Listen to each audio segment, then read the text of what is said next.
এই দুই ফল ও সবজি ঘটাতে পারে মিরাকেল, যার কারণে ধার কাছে ঘেঁষবে না হাই ব্লাড প্রেশার। কলা বা ব্রোকলির মতো পটাশিয়াম সমৃদ্ধ ফল এবং শাকসবজি খাওয়া উচ্চ রক্তচাপ কমাতে সাহায্য করতে পারে। একটি গবেষণা অনুসারে বিশ্বব্যাপী 30%-এরও বেশি প্রাপ্তবয়স্ক উচ্চ রক্তচাপে ভুগছেন।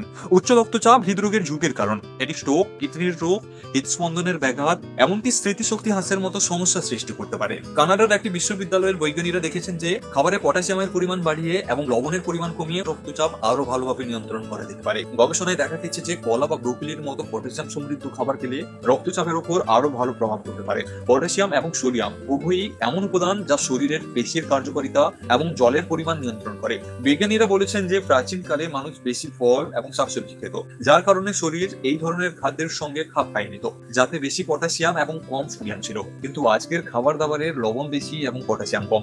সম্ভবত এই কারণেই উন্নত দেশগুলিতে উচ্চ রক্তচাপ বেশি দেখা যায়, যেখানে প্রত্যন্ত অঞ্চলে এটি কম দেখা যায়।